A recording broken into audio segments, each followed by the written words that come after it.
Hi everybody, this is Mark Bernanke with the Charlotte Chess Center, and I'm going to be making some recap videos on our GM and IM Norm Invitational Tournament. So the first video will be on rounds 1 and 2, and then the next video will be 3 and 4, and then there'll be, 5 and 6, 7 and 8, and then a recap video for round 9 in and of itself.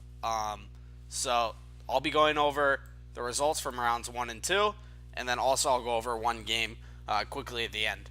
So for rounds 1 and 2, we have Andre Gorovets with 2 out of 3. Round 3 results already in there. Ashwin Jayaram, 2 out of 3 as well. Kevin Wang, 2 out of 3. Casa Corley, 1.5 out of 2. Good start for him. Alexander Katz, 1 out of 2. Mandiza, 1 out of 2. Steve Wang, 1 out of 3. Belus, half out of 2. Brandon Jacobson, half out of 2. And Joel Banawa, half out of 2 as well. And in our IM group, in clear first, we have Hans Niemann, 2 out of 2. Jennifer Yu, 1.5 out of 2. Arjun, 1.5 out of 2. Robbie Adamson, 1.5 out of 3. Gary Shankar, 1 out of 2. Alexei Dulger, maybe, 1 out of 2. Annie Wang, 1 out of 2. Aaron Jacobson, 1 out of 2. Roberto Del Campo, half out of 3. And then Wesley Wang, 0 out of 2. Okay, so for today's featured game, I'm going to be looking at a game between Alexander Katz and Casa Corley in round 2. And it started out with the move knight f3. Let me turn the engine off. So knight f3, d5, g3, King's Indian attack.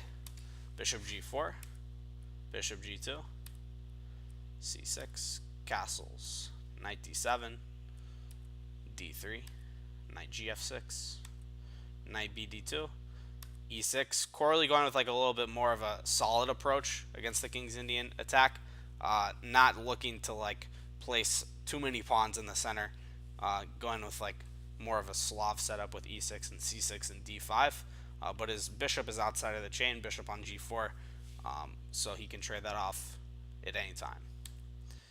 b3, bishop e7, bishop b2, castles, and c4. a5. So this move sort of signals that Corley wants to go a4 and expand on the queen side. Queen c2, a4, now e4. Delayed placement of pawns in the center, but here they are, c4 and e4 both there. Queen b6, rook a c1, a takes b3, a takes b3, d takes e4, d takes e4, and bishop takes f3. So this bishop got out of the chain, and now it's been traded off. But the other side of that coin is that white now has the bishop pair. So knight takes f3, knight c5, improving one of his pieces that wasn't doing much on d7. Knight d4, white does the same. Rook f d8, rook a1, knight a6, and a better move I think is rook takes a1, and after rook takes a1 you can play knight a6 with threats of bishop c5, aiming at f2. It's kind of counterintuitive, but taking the rook first, actually white should respond with bishop takes a1 instead of rook takes a1 before going knight a6 was a better move. So e5, knight d7, queen e4, knight dc5, queen e3, knight b4, improving both the knights. The knights do appear to be better than the bishops thus far in the game. Rook takes a8, rook takes a8, rook a1, rook d8. Some shuffling of the pieces here. Bishop c3, bishop f8, bishop f1, knight ca6, queen e4, bishop c5. Now rook d1, defending the knight on d4. g6, h4, knight a2, bishop b2, and now here was like a really pretty remarkable move.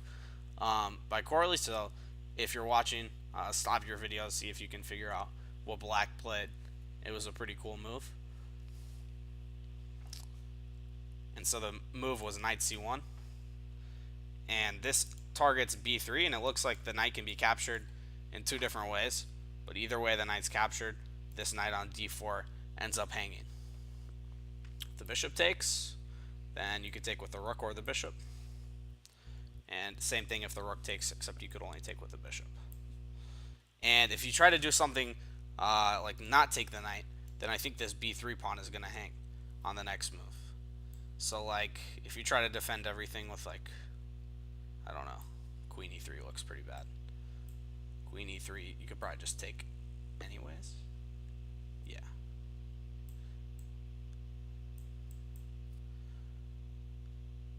Yeah. So the only move is really to capture the knight on c1. And Gats chose to take with a bishop, which was a little bit of a mistake. And you'll see why in just a second. So if rook takes c1, bishop takes d4, bishop takes d4, queen takes d4. You know, the computer says like it's like black's only slightly better, but this endgame would be pretty unpleasant, I think, for white with the knight kind of outdoing this bishop on f1. But nonetheless, bishop takes c1 has some tactical issues. At the end, bishop takes d4, eyeing this f2 pawn. And Gats actually chose, kind of interestingly, to just give the pawn up with king g2.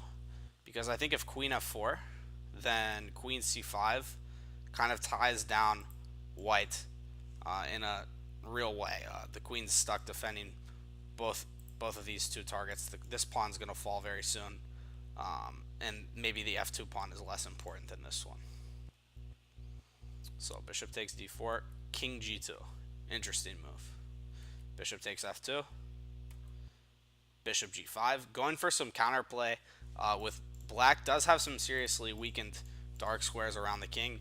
It would be difficult to defend this, especially, I'm not sure how low on time they were, but difficult to defend, low on time for sure. Bishop c5, queen d3. Wanting to get that bishop back to f8 if it has to go there. Queen c7, targeting this pawn. I think, oh, did not mean to skip to the end. Let me get back. Queen c7, where is it?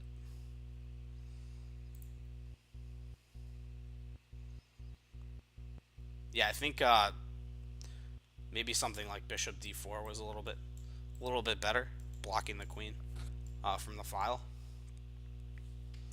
Bishop f6, bishop f8,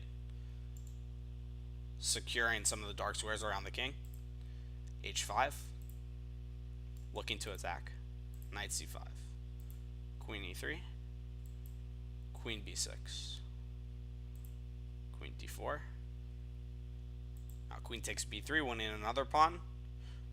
But Cat says queen does get in, queen d8. Looks like this would be very difficult to stop bishop e7 on the next move, but Casa had an idea. Knight e4, attacking the g3 pawn. And so if you try to continue with like bishop e7, then this is checkmate. So bishop d3 was forced. Sorry, bishop d3 was forced. Or like you could do queen d3, but then you're gonna just lose. You're down a lot of pawns. So bishop d3 blocking the queen from taking on g3. Now knight takes f6. E takes f6. So now black's king is fairly secure, considering that all the dark squares can be now covered by this bishop, and there's no bishop or dark square bishop for white anymore. Queen b2 check, king f3, queen a3. Probably looking to get in like b5 and start running this pawn up the board in the near future. Takes g6, h6, g6, g4, queen c5, looking to play b5, bishop takes g6. So I'm not sure what happened here. I'm not sure why this wasn't played.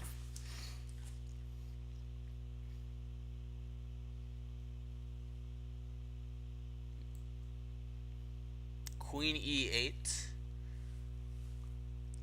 I think can be met by king h7, where the bishop is defended by the queen.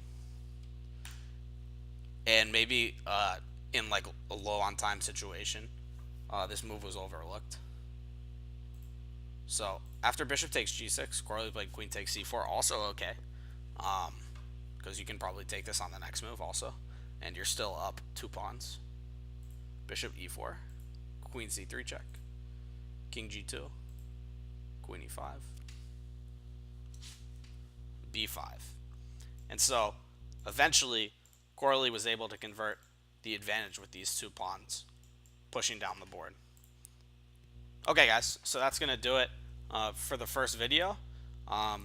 Tune in again tomorrow around the same time, and I'll do a recap of rounds 3 and 4. Try to show you all some of the best games. I thought the knight c1 move was really cool in this game that we looked at today. So tune in for the next one. Thanks.